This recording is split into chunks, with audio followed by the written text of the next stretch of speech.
Sophie Friederike Augusta of Anhalt-Zerbst. In the name of Her Imperial Majesty, Sophia Augusta Frederica, Princess Anhalt-Zerbst.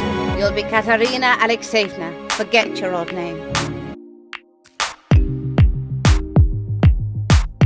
Russia cannot be without a king. She cannot be without an heir. A wife of the crown prince must simply give birth to a child, a fit heir to the Russian throne, that's all. I want to be your wife. She waited, alone. And she waited. 2 hours later, Peter showed up, reeking of alcohol, and crashed onto the bed, passing out in an instant.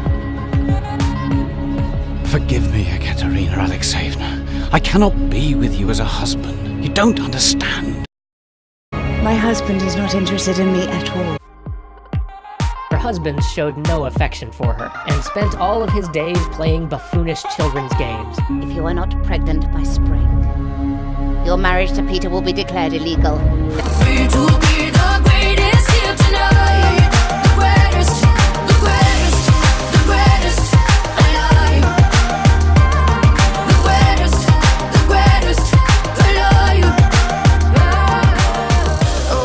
As soon as we have a child, my aunt will take him away. I'll end up in prison and you in a monastery. Kneel before him! The future Emperor of Russia is born! Whispers abounded as to the son's actual parentage, and though in both looks and temperament he seemed Peter's son, and not any of the young lovers Catherine had taken, the matter would never be settled conclusively. But that didn't really matter, for as far as anyone official was concerned, Russia now had an heir. Don't give up, I won't give up. Don't give up, no, no, no.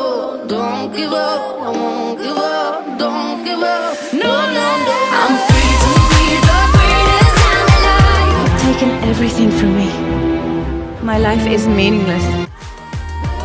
I'm free to be the I swear with God's help and your support to rule Russia justly and wisely.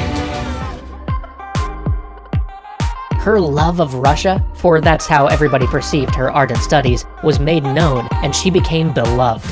greatest alive. The greatest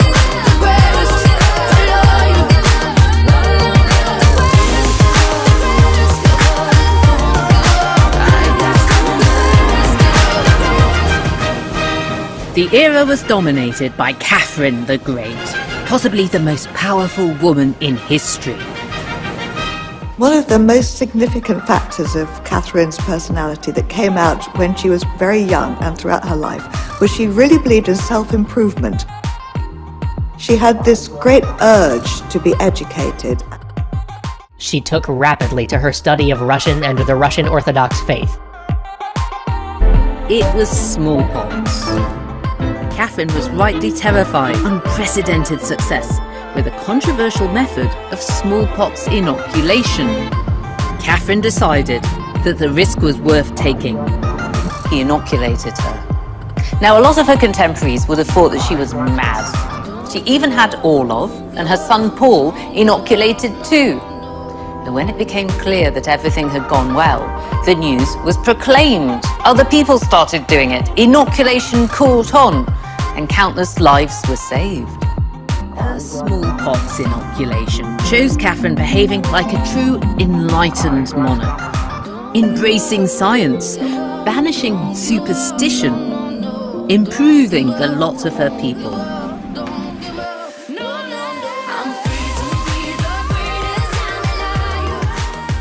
And it shows Catherine the Great of Russia striding from Russia right over to Constantinople. Meanwhile, all the European great powers are understandably worried about Russia's expansion. But they're also taking the opportunity to look up Catherine's skirt. Never saw anything like it, says Louis XVI of France. December 1796, Catherine suffered a stroke. Hours later, she died. That very morning, she'd risen early as usual and gone through her papers, working for the Russian Empire to the very end.